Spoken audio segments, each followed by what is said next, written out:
Is the Austin housing market set for failure in 2026, or is this going to be a boom year? I'm Jeremy Knight, your favorite Austin realtor. It has been a while since I put out a video on here, and I want to apologize. A lot of what I have been doing is putting up this studio. I started a new podcast called Legends Made, where we interview entrepreneurs and people doing really successful things. And the whole concept isn't about just tell us what you're doing. It's about getting to the nitty gritty of becoming an entrepreneur and growing as an entrepreneur and like what that lifestyle really means. We like to marry in cars and fun stuff like this studio where we are. Let me just give you a quick little tour. This is the car condo studio. We got the new car in here. We got new stuff going in here.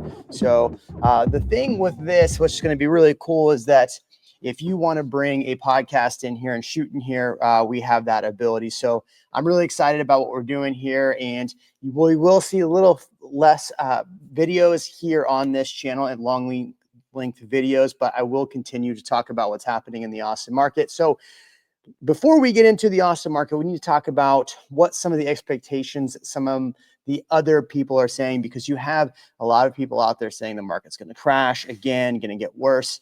And the reality is if we look at some of the predictions, well, it's going to tell us what's going to happen. Also, I want to go over the housing numbers for November because they're going to really show us what's going to happen in 2026. I'm curious real quick, what do you think is going to happen to the housing market in 2026? Drop a comment below. I am going to get started here. So let's look at the housing predictions as they are coming out. Now you have Redfin, which is basically saying that mortgage rates is going to stay the same, that home buyer affordability is going to improve. I'm curious, do you think home affordability is going to improve in the Austin market? Because many metrics actually show it is improving.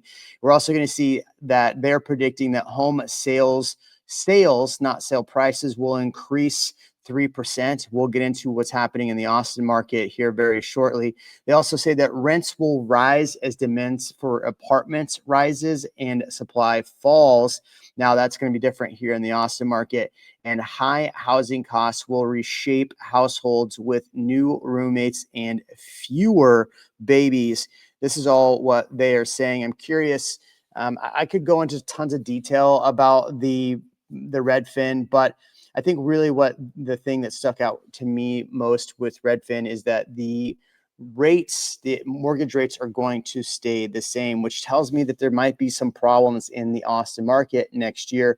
Just curious, what do you think those problems may be? Let's go back and look at some other things, though. I saw this through Fannie Mae as one of their predictions. Here we go.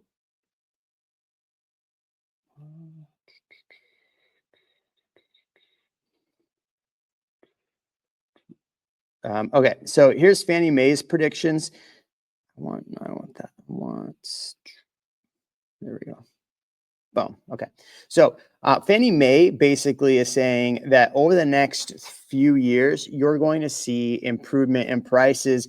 They're on the high end expecting between now, which is 2026, and going into 2030, they're saying about almost 30% price increases over the next 4 years on the high end. On the median to average end, they're saying about 8.9% growth. And here's how that kind of shakes down year over year. So they're saying 2025, we saw 2.6. Next year isn't as high. 26 isn't going to be as high, about 2%.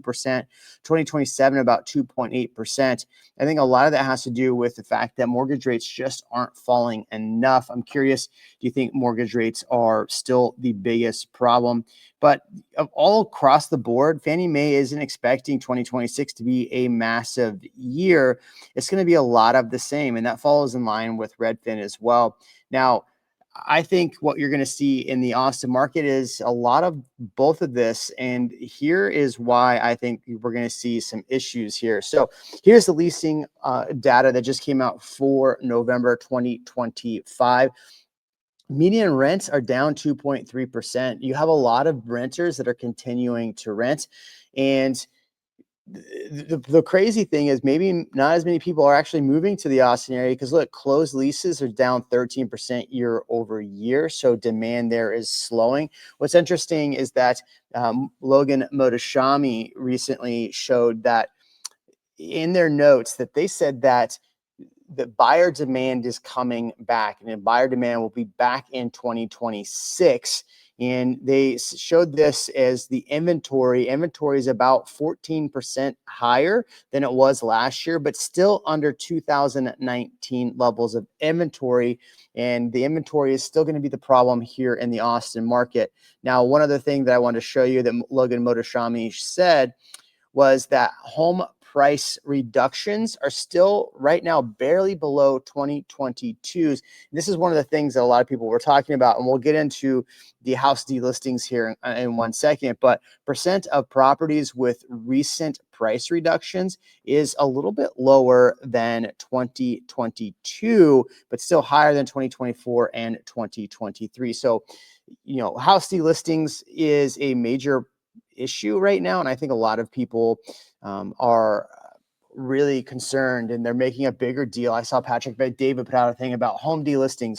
Here's the thing: we had more every time we get to November, December, you see home delistings, and that happens every single year. So home delistings happen every year this time of year. And then right now, what happened this year? We had the highest inventory, especially in Austin, that we've seen pretty much ever. So of course, delistings are going to be even higher this year. It's a no-brainer.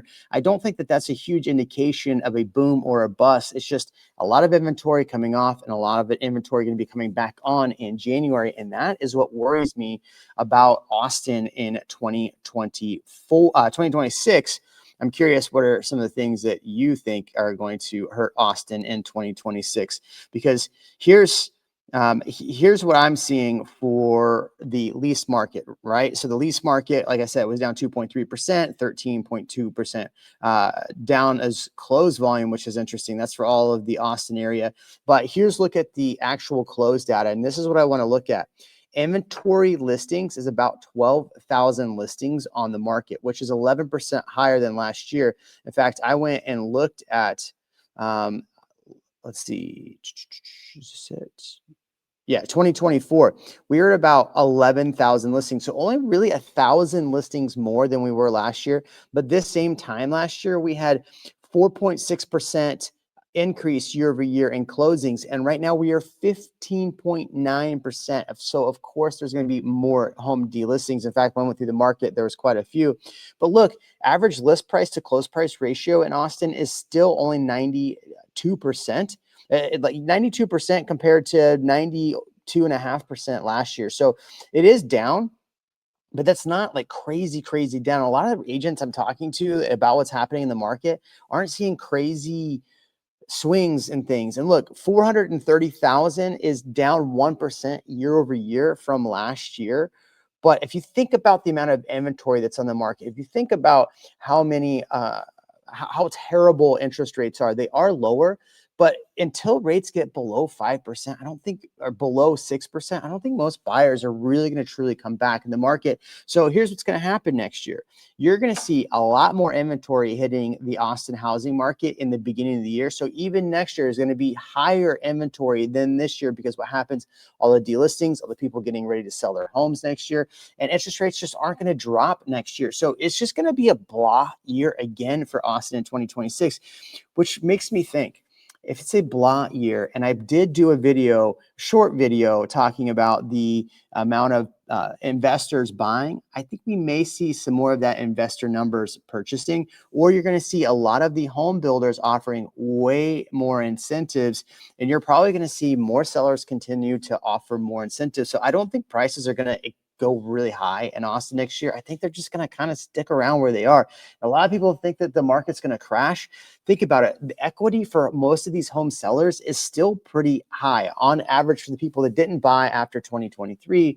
So you're going to see some people crush in the market, but those people that bought in 2019 and 2020, they still have a ton of equity and they just don't want to lose it. So why would they lose it? I don't know. You tell me what you think about that. But I want to look at the numbers for like Bastrop. Bastrop last month is less than 1% down, so kind of on par for last year. You have Caldwell County down 10% from last year. You have the city of Austin down 1.5. Now, the city of Austin was pretty much up all year. So now it's finally falling a little bit. But if you look at the months of inventory for Austin, they're at 4.9 months of inventory.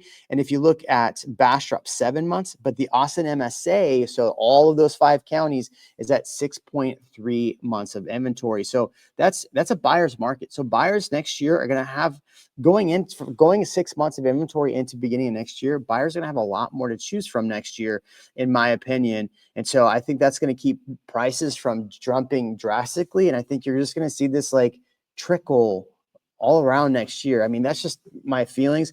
Active listings are up. So in Austin, so up 6.9%. So 4,000 listings. So Hayes County is up a little bit, 390,000, 6.9%. Closed volume is down 31% though. So more homes sold for more money than they did last year at this time. So this is how some of these numbers get, manipulated in the data. Travis County down 1%. So we're just seeing the end of the year, just this flat kind of right below last year's numbers and not huge price increases. So that's what I'm seeing in the housing market. I'm curious what you're seeing in the housing market. My predictions for next year is just going to be blah. It's not going to be great. It's not going to be terrible. I think you're going to see more homes sell next year. So buyers that have been sitting on the sideline are going to get back in the market. But when I say more home sales, just the volume of sales probably will go up because, again, even Logan Motors, Shami, and Housing Wire are saying that buyer demand is still there. So I'm curious, what do you think? If you haven't subscribed to my other channel, Legends Made Pod, please do. I would really appreciate it. We'll see you in the next video, and just let me know in the comment section which videos you want me to continue to put out as we change some of our content on this YouTube channel. And if you want me to do more interviews and bring other people on, let me know, and let me know who you want to hear from. All right, we'll see you in the next video.